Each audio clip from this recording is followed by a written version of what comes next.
শুভ সকাল বন্ধুরা, সবাই কেমন আছে? সকলকে অনেক অনেক ভালোবাসা জানিয়ে আজকে আমার ভিডিওটা শুরু করলাম। তো দেখো, প্রথমেই কিন্তু আমি 4 কেজি চালের একটা হাঁড়ি দিয়েই আমার ভিডিওটা শুরু করলাম। তো মা দেখো এই সাইডে ফুলকপি কাটছে। আসলে আজকে 4-5টা ফুলকপি একসাথে রান্না হবে।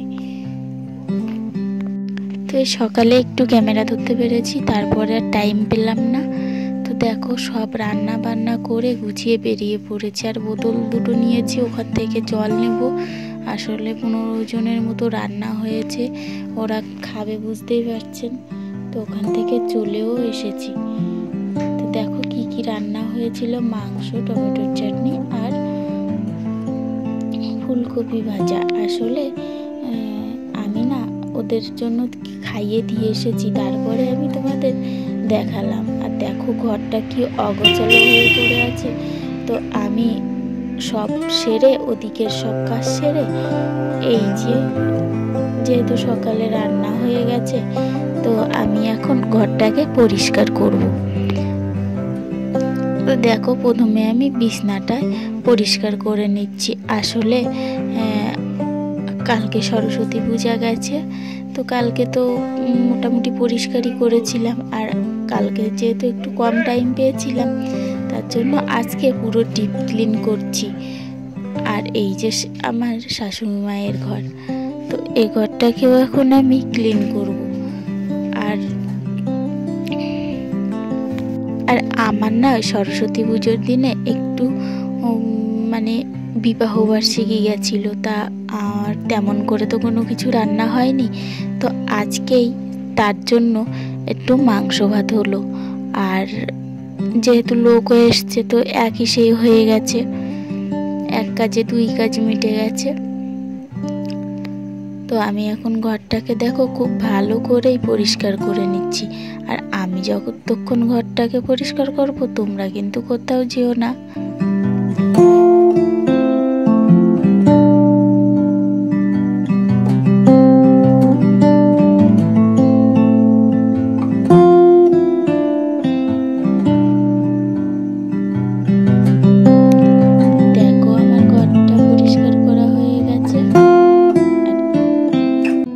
রুমটা কিন্তু খুবই ছোট, একটা আলমারি বসে আছে, একটা ট্রাঙ্ক আর একটা খাট, আর এই জানালার উপরে টিভিটা বসানো আছে।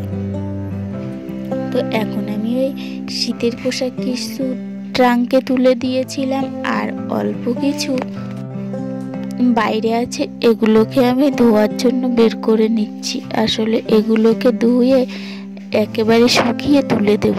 আসলে ঠান্ডা তো প্রায় কমে গেছে, তো শীতের পোশাকগুলো রেখে কোনো কাজ নেই, হালকা হালকা কিছু রেখে আর মোটাগুলোকে তুলে দেব। আর ব্ল্যাঙ্কেটও আমি মোটা ব্ল্যাঙ্কেটগুলো তুলে রেখে দিয়েছি, আর এই হালকাগুলোই আছে।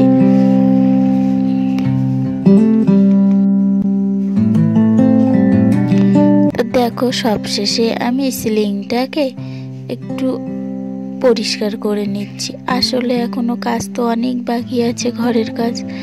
তো মাকড়সা জাল হয়েছে, আসল কথা প্লাস্টার তো করা হয়ে গেছে, কিন্তু পুট্টি করা হয়নি, যার জন্য নোংরা আটকে যায়। এখন আমি ফ্রিজের উপরে আর সব কিছুগুলোকে আমি আস্তে আস্তে মুছে নেব। এই ফ্রিজটা না দেখছো, এটা না সেকেন্ড হ্যান্ড ফ্রিজ, 8,000 টাকা দিয়ে কেনা হয়েছে।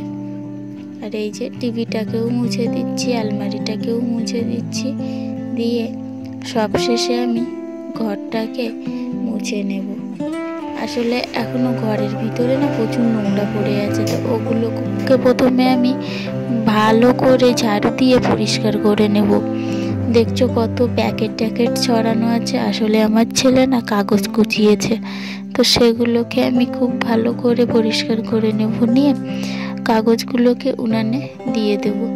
আর দেখছো টেবিলের নিচে না হাত পৌঁছাচ্ছে না, তো আমি ঝাঁটা দিয়ে দিয়ে পরিষ্কার করে নিচ্ছি। আর ওই যে লাউটা আর একটু লিকুইড ছিল, সেটাকে আমি বাইরে রেখে আসলাম।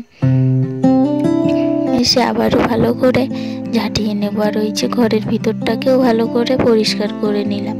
এখন আমি সিঁড়ির নিচেটা পরিষ্কার করে বাইরে ফেলে দেব আর গুলোকে উনানের কাছে নিয়ে যাব।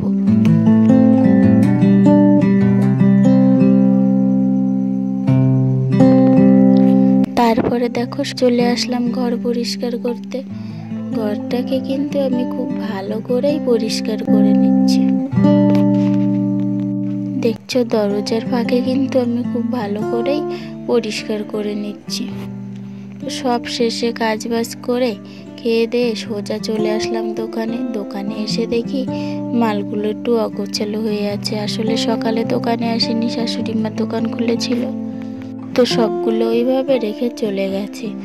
আর গোছানোর টাইম পাইনি।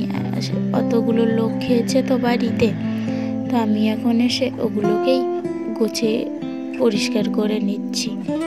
তো দেখো এগুলো কিন্তু আমার গোছানো হয়ে গেছে। আর এই সাইডে দেখছো জুতোর ঠাকটা একটু অগোছালো হয়ে আছে, সাজানোটা এখানে জুতো ওখানে চলে গেছে, ওগুলোকেও আমি খুব ভালো করে গুছিয়ে নেব। তো বন্ধুরা, ভিডিওটা যদি ভালো লাগে অবশ্যই একটি লাইক ও কমেন্টে জানাবে ভিডিওটা কেমন লাগলো। আর আমার পাশে থাকবে, আমার পাশে থাকলে আমিও কিন্তু তোমাদের পাশে থাকবো। আর ভিডিওটা বাড়ালাম না, এখানেই শেষ করলাম। তো এখন আমি চলি। আসল কথা আমার টাইমটা তো খুবই কম, তোমরা জানো। তো চলি এখন, বাই।